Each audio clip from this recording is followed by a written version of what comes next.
प्यारे बच्चों, intermediate exam देने वाले बच्चों के लिए ज़रूरी सूचना यह है कि उनका एडमिट कार्ड 30 जनवरी 2023 को आ जाएगा नेट पर। और एग्ज़ाम जो है वो 14 मार्च से शुरू है। तो हम लोग विभिन्न विषय में मॉडल प्रश्न पत्र को देख रहे थे। जैक द्वारा एक ही मॉडल प्रश्न पत्र जारी किया गया है, इसीलिए बाजार गैस पेपर की सहायता से मैंने विभिन्न विषयों के लिए महत्वपूर्ण प्रश्नों को बताया है। और इकोनॉमिक्स में तो श्योर शॉर्ट क्वेश्चन भी बता दिया है जो एग्जाम में आएंगे ही आएंगे 100% गारंटी के साथ। साथ ही ये भी बता दिया कि इसका नोट्स कहाँ आपको मिलेगा। तो वो सब वीडियो का यदि आप लोगों ने नहीं देखा है तो डिस्क्रिप्शन में सारे लिंक मिल जाएंगे या फिर चैनल के प्लेलिस्ट में भी जाके आप देख सकते हैं। आज हम लोग इकोनॉमिक्स मॉडल सेट 5 को देखेंगे। ये इकोनॉमिक्स का अंतिम मॉडल सेट माना जाएगा। उसके बाद हम लोग दूसरा विषय को देखेंगे। तो देर न करते हुए आपसे रिक्वेस्ट है कि चैनल पर पहली बार है तो जरूर सब्सक्राइब कर ले और अर्थशास्त्र के बच्चों तक यह वीडियो जरूर शेयर करें। तो सबसे पहले हम लोग ऑब्जेक्टिव प्रश्नों को और अति लघु उत्तरीय प्रश्नों को देखेंगे और सेकेंड पार्ट के वीडियो में हम लोग दीर्घ उत्तरीय प्रश्नों को सॉल्व कर लेंगे। तो जो आपके लिए इम्पोर्टेंट है सारा क्वेश्चन को देख लेना है, छोड़ना नहीं है। तो चलिए हम लोग आज कुछ नया सीखते हैं। पहला क्वेश्चन है आपका, अर्थव्यवस्था की केंद्रीय समस्या है। तो हम लोग सभी जानते हैं अर्थव्यवस्था की जो केंद्रीय समस्या है क्या, कैसे, किसके लिए है। तो यहाँ तीनों समस्या के बारे में बताया गया है, इसलिए उपयुक्त सभी हो जाएगा। दूसरा है, किस अर्थव्यवस्था में मूल संयंत्र आधार पर निर्णय लिए जाते हैं। तो मूल संयंत्र पर जो है वो आपका मिश्रित अर्थव्यवस्था में लिया जाता है। फिर है, निम्न में से किसका अध्ययन व्यष्टि अर्थशास्त्र में किया जाता है। तो व्यष्टि अर्थशास्त्र में हमेशा व्यक्तिगत आर्थिक इकाइयों का ही अध्ययन होता है और इसमें सभी में व्यक्तिगत लगा हुआ है, इसलिए इसका आंसर हो जाएगा ये सभी। अगला है, उपयोगिता का गणनावाचक सिद्धांत किसने प्रस्तुत किया था। तो गणनावाचक जो सिद्धांत है वो मार्शल ने प्रस्तुत किया था। फिर है, मांग की लोच का मान होता है। तो मांग की लोच का मान क्या होता है, ऋणात्मक। किसी वस्तु में मानवीय आवश्यकता की पूर्ति की क्षमता को क्या कहते हैं, तो उपयोगिता कहते हैं। ऐसी वस्तुएं जिनका एक दूसरे के बदले में प्रयोग किया जाता है वो होता है पूरक वस्तुएं। उत्पत्ति ह्रास नियम लागू होने का मुख्य कारण क्या है, तो साधनों की सीमितता और साधनों का पूर्ण स्थानापन्न दोनों है, इसलिए इसका आंसर तीसरा हो जाएगा। फिर है, अवसर लागत का वैकल्पिक नाम क्या है। तो अवसर लागत को हम लोग आर्थिक लागत भी कहते हैं। पहला हो जाएगा इसका ऑप्शन आर्थिक लागत। यदि किसी वस्तु की कीमत में 60% की वृद्धि तथा पूर्ति में 5% की वृद्धि होगी तो क्या होगा, बेरोजगार हो जाएगा। किसी वस्तु की कीमत मांग आपूर्ति द्वारा निर्धारित हो, यह कथन किसका है, तो यह है मार्शल का। इन्होंने सीसॉ नियम भी दिया था। एकाधिकार की विशेषता क्या है, तो एक विक्रेता अधिक क्रेता होते हैं, निकट स्थानापन्न का अभाव होता है, नए फर्मों के प्रवेश पर रोक होता है, इसलिए ये सभी हो जाएगा। मूल विभेद किस बाजार में पाया जाता है, तो मूल विभेद जो है वो एकाधिकार में पाया जाता है। मूल विभेद किस में पाया जाता है, एकाधिकार। तो इसका तीसरा जो ऑप्शन है एकाधिकार वो सही है। फिर है, उत्पादन फलन में उत्पादन फलन है, किसका उत्पादन फलन होता है, तो कीमत का उत्पादन साधनों का। तो यहाँ जगह उत्पादन फलन किसका फलन होता है, तो उत्पादन साधनों का। दूसरा ऑप्शन सही हो जाएगा। फर्म के संतुलन की शर्त क्या है, तो MR बराबर MC, यहाँ पहला ऑप्शन सही हो जाएगा। फिर है, निम्नलिखित में कौन एकाधिकारात्मक प्रतियोगिता की विशेषता है। तो एकाधिकारात्मक विभेदीकृत उत्पादन होगा, विक्रय लागत होगा और बाजार का पूर्ण ज्ञान होगा। तो ये उपयुक्त सभी हो जाएगा इसका सही आंसर। कीमत उस बिंदु पर निर्धारित होती है जहां मांग आपूर्ति बराबर हो, तो तीसरा ऑप्शन सही है। पूर्ण प्रतियोगिता में डैश लाभ की प्राप्ति होती है, तो पूर्ण प्रतियोगिता में हमेशा समान लाभ की प्राप्ति होती है। क्या होता है जब उत्पादन बंद कर दिया जाता है, तो परिवर्तनशील लागत क्या होती है, शून्य हो जाती है। जब उत्पादन बंद हो जाएगा तो परिवर्तनशील लागत शून्य हो जाएगी। समान मूल्य का अध्ययन किया जाता है, तो समान मूल्य का अध्ययन क्या होता है, व्यष्टि और समष्टि दोनों में किया जाता है। फिर प्राथमिक क्षेत्र में सम्मिलित है, प्राथमिक क्षेत्र में कृषि, खुदरा बाजार और लघु उद्योग। तो यहाँ पर कृषि जो है वो प्राथमिक क्षेत्र में सम्मिलित है। फिर है, प्रवाह में किसे शामिल किया जाता है, तो उपभोग, विनिमय, आय, उपयुक्त सभी हो जाएगा। कौन सत्य है, तो NNP बराबर GNP माइनस ह्रास सही है। राष्ट्रीय आय की माप हेतु किस विधि को अपनाया जाता है, तो उपयुक्त सभी विधि को अपनाया जाता है। प्राथमिक क्षेत्र में कौन शामिल है, तो भूमि, वन, खनन तीनों शामिल है, इसलिए इसका ऑप्शन चौथा हो जाएगा। मुद्रा का कार्य है, तो मुद्रा का कार्य क्या है, तो विनिमय का माध्यम है, मूल्य का मापन है, मूल्य का संचय तीनों है, इसलिए उपयुक्त सभी हो जाएगा। इसका आंसर चौथा ऑप्शन सही है। व्यावसायिक बैंकों का एजेंसी कार्य क्या है, तो जमा स्वीकार करना। फिर है व्यावसायिक बैंक के प्राथमिक कार्य क्या है, तो जमा स्वीकार करना, ऋण देना, शाख निर्माण, ये सभी इसके कार्य है, तो उपयुक्त सभी हो जाएगा। केंद्रीय बैंक का शाख नियंत्रण करता है, तो बैंक दर द्वारा, खुले बाजार के द्वारा, CRR के द्वारा, तीनों के द्वारा करता है, इसलिए उपयुक्त सभी हो जाएगा। केंद्रीय बैंक के कौन से कार्य है, तो केंद्रीय बैंक का नोट निर्गमन मतलब नोट बनाने का काम है, सरकार का बैंक है ये।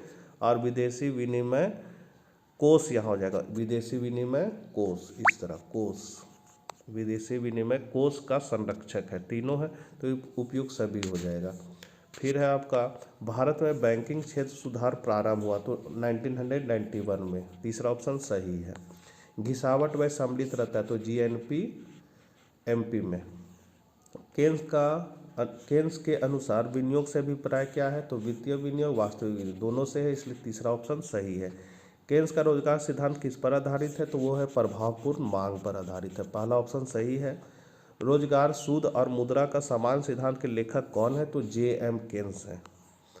MPC का मान होता है तो 0 से अधिक किंतु 1 से कम होता है, तीसरा ऑप्शन सही है। अब स्फीति अंतराल की दशा में क्या होता है, तो मांग में तेजी से वृद्धि होती है। अतिरिक्त मांग उत्पन्न होने के कौन कारण है, तो अतिरिक्त मांग होने के सार्वजनिक व्यय में वृद्धि, मुद्रा की पूर्ति में वृद्धि, करों में कमी, उपयुक्त सभी हो जाएगा। व्यापार चक्र उत्पन्न होने के कारण है, तो अस्फीति दशाएं दोनों है, इसलिए तीसरा ऑप्शन सही है। लास्ट ऑब्जेक्टिव क्वेश्चन है, सरकार के कर राजस्व में शामिल है, तो आयकर, निगम कर, सीमा शुल्क तीनों शामिल है, इसलिए उपयुक्त सभी हो जाएगा। ये थे आपके ऑब्जेक्टिव प्रश्न जो 40 मार्क्स के OMR पर आपको इसका आंसर देना है। अब हम लोग उत्तर पुस्तिकाओं देने के वाले आंसर को देख लेते हैं। इसको ये है आपका लघु उत्तरीय, अति लघु उत्तरीय प्रश्न। तो इसमें पहला क्वेश्चन है आपका, मांग के संकुचन से आप क्या समझते हैं, तो अन्य बातों के पूर्ववत रहने पर जब किसी वस्तु की कीमत बढ़ने पर उसकी मांग घटती है तो इसे मांग में संकुचन कहते हैं। ध्यान देने की बात यह है कि मांग में विस्तार के समान ही मांग में संकुचन भी वस्तु की अपनी कीमत में परिवर्तन के कारण होती है। फिर है उत्पादन क्या है और यह क्यों आवश्यक है, तो उत्पादन का अभिप्राय आगतों तथा आदानों को निर्गत में बदलने की प्रक्रिया से, मतलब हम सामान का मतलब भूमि, श्रम, पूंजी, प्रबंध, साहस, इसका प्रयोग करके हम लोग जो उत्पादन करते हैं ना, सामान बनाते हैं, वही उत्पादन है। उदाहरण के लिए जब हम बीज, खाद, श्रम आदि जैसे आगतों का प्रयोग कर गेहूँ पैदा करते हैं तो यह गेहूँ का उत्पादन है। उपभोक्ताओं की मांग को पूरा करने के लिए उत्पादन आवश्यक है। संतुलन मात्रा क्या है, तो संतुलन कीमत पर किसी वस्तु की मांग और पूर्ति की जाने वाली मात्रा को संतुलन मात्रा कहते हैं। इस स्थिति में क्रेता किसी वस्तु की जितनी मात्रा खरीदना चाहता है, उत्पादक या विक्रेता उतनी ही मात्रा बेचना चाहता है। फिर है पूंजीगत वस्तुएं क्या है, तो पूंजीगत वस्तुएं वे हैं जिनका अन्य वस्तुओं या सेवाओं के उत्पादन में दीर्घकाल तक प्रयोग किया जाता है। इस प्रकार की वस्तुएं अन्य वस्तुओं और सेवाओं के उत्पादन में प्रयुक्त होती है। उदाहरण के लिए कारखाने का भवन, मशीन, उपकरण आदि पूंजीगत वस्तुएं हैं।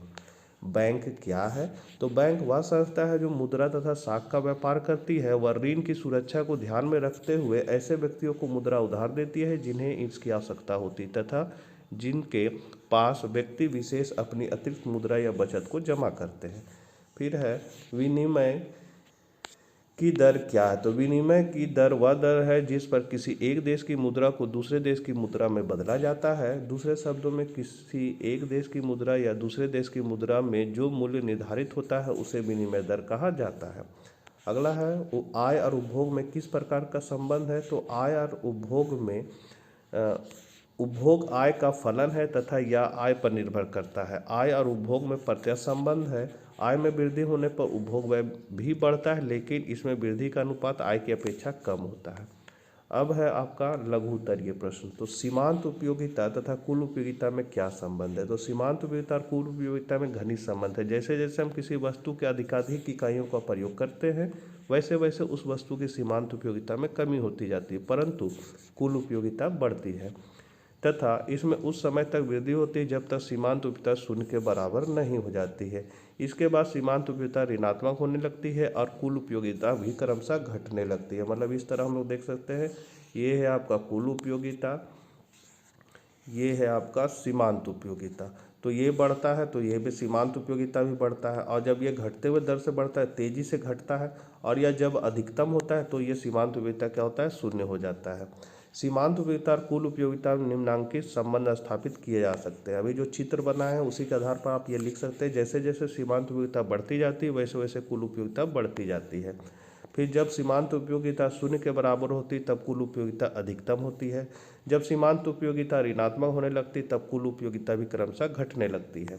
अगला है, बाजार कीमत पर सकल घरेलू उत्पाद तथा सकल राष्ट्रीय उत्पाद में क्या अंतर है। तो सकल घरेलू उत्पाद इधर दिखाया गया है और सकल राष्ट्रीय उत्पाद इधर दिखाया गया। पहला अंतर है जीडीपी मतलब सकल घरेलू उत्पाद जीडीपी, और जीएनपी मतलब सकल राष्ट्रीय उत्पाद हो जाएगा। तो जीडीपी देश के घरेलू क्षेत्र में उत्पादित सभी अंतिम वस्तुओं तथा सेवाओं के मौद्रिक मूल्य को बतलाता है, जबकि जीएनपी देश के सामान्य निवासियों द्वारा उत्पादित अंतिम वस्तुओं तथा सेवाओं का ही बाजार मूल्य होता है। फिर है जीडीपी एक क्षेत्रीय घरेलू धारणा है जो देश के घरेलू सीमा तक सीमित होता है, जबकि जीएनपी एक राष्ट्रीय धारणा है जिसका संबंध देश के सामान्य निवासियों के साथ होता है। जीडीपी बराबर जीएनपी माइनस शुद्ध विदेशी साधन है, जबकि जीएनपी बराबर जीडीपी प्लस शुद्ध विदेशी साधन है। जीडीपी एक संकुचित धारणा है जो केवल घरेलू क्षेत्र तक सीमित है, जबकि यह एक व्यापक धारणा है जिसमें शुद्ध विदेशी साधन आय सम्मिलित होती है। अगला अंतर है, आपको करना है पूर्ण प्रतियोगिता और एकाधिकार में अंतर स्पष्ट कीजिए। तो पूर्ण प्रतियोगिता में क्या होगा, तो औसत आगम और सीमांत आगम दोनों बराबर होते हैं, जबकि एकाधिकार में औसत सीमांत आगम से अधिक होती है, मतलब AR ग्रेटर देन MR होता है। वस्तु की कीमत सीमांत लागत के बराबर होती है, जबकि इसमें वस्तु की कीमत सीमांत लागत से अधिक होती है, दोनों में सेम है। फिर है दीर्घकाल में केवल स्थिर लागत दशा में उत्पादन संभव है, जबकि इसमें दीर्घकाल में घटती लागत, स्थिर लागत एवं बढ़ती लागत तीनों दशाओं में उत्पादन एवं संतुलन संभव है। दीर्घकाल में केवल समान लाभ की दशा संभव है, तो दीर्घकाल में केवल लाभ ही मिलता है चाहे लागत घटती, स्थिर अथवा बढ़ती है। फिर उत्पादन स्तर अधिक और कीमत कम होती है, जबकि कीमत ऊंची और उत्पादन स्तर कम होता है। अगला क्वेश्चन है, अल्पकाल में एक फर्म का पूर्ति वक्र क्या होता है। तो एक फर्म का पूर्ति वक्र हो जाएगा निर्गत के स्तरों को दर्शाता है जिसका संबंध फर्म विभिन्न बाजार कीमतों पर उत्पादन के लिए चयन करती है। अल्पकाल में फर्म की स्थिर लागतें स्थिर रहती है, अतः वह निर्गत तथा पूर्ति के स्तर को निर्धारित करने के लिए अल्पकालीन लागतों को ध्यान में रखती है। फर्म उस बाजार में वस्तु का उत्पादन आपूर्ति करेगी जहां बाजार कीमत सीमांत लागत के बराबर होती है। यदि बाजार कीमत औसत परिवर्तनशील लागत से अधिक या उसके बराबर है तो वह इन कीमतों की अपनी अल्पकालीन सीमांत लागत से तुलना करती है और उसी के अनुरूप उत्पादन करती है। इस प्रकार अल्पकाल में फर्म उसी स्तर पर उत्पादन एवं पूर्ति करती है जहां बाजार कीमत अल्पकालीन सीमांत लागत के बराबर तथा न्यूनतम परिवर्तनशील लागत की तुलना में अधिक या समान होती है। अगला है राजस्व व्यय तथा पूंजी व्यय में भेद करें। तो राजस्व व्यय सरकार का वह व्यय है जिससे न तो परिसंपत्तियों का सृजन होता है न ही उसकी देनदारियों में कोई कमी आती है। सामान्यतः इस प्रकार के व्यय सरकारी विभागों के संचालन तथा सरकार द्वारा प्रदत्त विभिन्न प्रकार के सेवाओं के लिए होते हैं। सरकारी कर्मचारियों का वेतन, पेंशन, सार्वजनिक ऋणों पर ब्याज का भुगतान, राज्यों को दी जाने वाली आर्थिक सहायता एवं अनुदान आदि राजस्व व्यय के उदाहरण हैं। पूंजी व्यय का वह व्यय है जिसमें परिसंपत्तियों अथवा साधनों का सृजन होता है अथवा सरकार की देनदारियों में कमी आती है। भूमि, भवन, मशीनी उपकरण आदि जैसे पूंजीगत संपत्तियों की प्राप्ति पर व्यय, अंश पत्रों में निवेश, राज्य एवं केंद्र शासित प्रदेशों को दिए जाने वाले ऋण इत्यादि पूंजी व्यय के उदाहरण हैं। यहाँ यह ध्यान रखना आवश्यक है कि राजस्व व्यय तथा पूंजी व्यय दोनों ही योजना व्यय तथा गैर योजना व्यय हो सकते हैं। अगला है राजकोषीय घाटा क्या है, इसके क्या प्रभाव होते हैं। तो जब सरकार का कुल व्यय उसकी कुल राजस्व प्राप्तियां तथा उधार रहित पूंजी प्राप्तियों से अधिक होती तो उसे राजकोषीय घाटा कहते हैं। यहाँ ध्यान रखना आवश्यक है कि राजकोषीय घाटे में उधार को शामिल नहीं किया जाता है जो पूंजी प्राप्तियों का एक घटक है। इस प्रकार राजकोषीय घाटा बराबर कुल व्यय माइनस उधार रहित कुल प्राप्तियां। वास्तव में राजकोषीय घाटा सरकार के ऋण संबंधी आवश्यकताओं को व्यक्त करता है। सरकार के लिए राजकोषीय घाटे को पूरा करने का एकमात्र विकल्प ऋण या उधार लेना होता है, परंतु इससे सरकार और अर्थव्यवस्था में के लिए कई समस्याएं उत्पन्न होती है। राजकोषीय घाटा अधिक होने पर सरकार द्वारा लिए गए ऋणों की मात्रा बढ़ती, भविष्य में ब्याज अदायगी और ऋणों की वापसी की समस्या कठिन हो जाती है और सरकार की देनदारियां बढ़ती जाती है। इसके फलस्वरूप राजकोषीय घाटा और बढ़ता है और यह एक दुष्चक्र का रूप कर लेता है। अगला है केंद्रीय बैंक के किन्हीं दो कार्यों का वर्णन करें। तो पहला कार्य है पत्र मुद्रा जारी करना। सभी देशों में नोट निर्गमन अर्थात पत्र मुद्रा जारी करने का अधिकार केवल केंद्रीय बैंक का होता है। केंद्रीय बैंकों के उदय एवं विकास के साथ ही इन्हें यह विशेषाधिकार प्राप्त रहा है। यहाँ तक कि 20वीं शताब्दी के प्रारंभ तक इसे निर्गमन करने वाला बैंक के नाम से संबोधित किया जाता था। केंद्रीय बैंकों की स्थापना के पूर्व सभी बैंकों को पत्र मुद्रा जारी करने का अधिकार था, लेकिन वे कई बार आवश्यकताओं से अधिक नोट छाप देते थे, जिससे मुद्रास्फीति की स्थिति उत्पन्न हो जाती थी। इसलिए केंद्रीय बैंक को नोट निर्गमन का एक अधिकार दिया गया, जिससे पत्र मुद्रा की मात्रा पर नियंत्रण रखा जा सके। साथ ही इससे नोट के निर्गमन में एक रूपता भी आ जाती है। बैंकों का बैंक, तो केंद्रीय बैंक बैंकों का भी बैंक होता है, मतलब बैंक का मालिक होता है। यह देश के अन्य सभी बैंकों को बैंकिंग संबंधी सुविधाएं प्रदान करता है। सदस्य बैंकों के नकद कोष का एक भाग केंद्रीय बैंक के पास जमा रखना पड़ता है। केंद्रीय बैंकों के नकद कोष का केंद्रीकरण होने से इस धन का उपयोग संकटकालीन परिस्थितियों में किया जा सकता है। इससे देश की साख प्रणाली अधिक लोचदार हो जाती तथा बैंकों के नकद कोष का अधिकतम उपयोग होता है।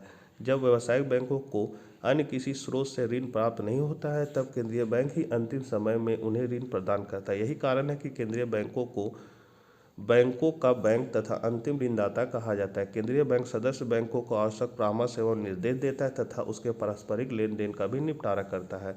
अब नेक्स्ट वीडियो में हम लोग दीर्घ उत्तरीय प्रश्नों को देखेंगे। आशा करते हैं थोड़ा जल्दी बताए हैं और आंसर थोड़ा लंबा आपको लगेगा, लेकिन इसको आप पढ़ लीजिए एक बार और इसको शॉर्ट करके भी लिख सकते हैं। ज़रूरतमंदों को जरूर शेयर कीजिएगा। चैनल पर पहली बार है तो सब्सक्राइब कीजिएगा। मिलते हैं नेक्स्ट वीडियो के साथ, तब तक आज्ञा दीजिए। Bye bye.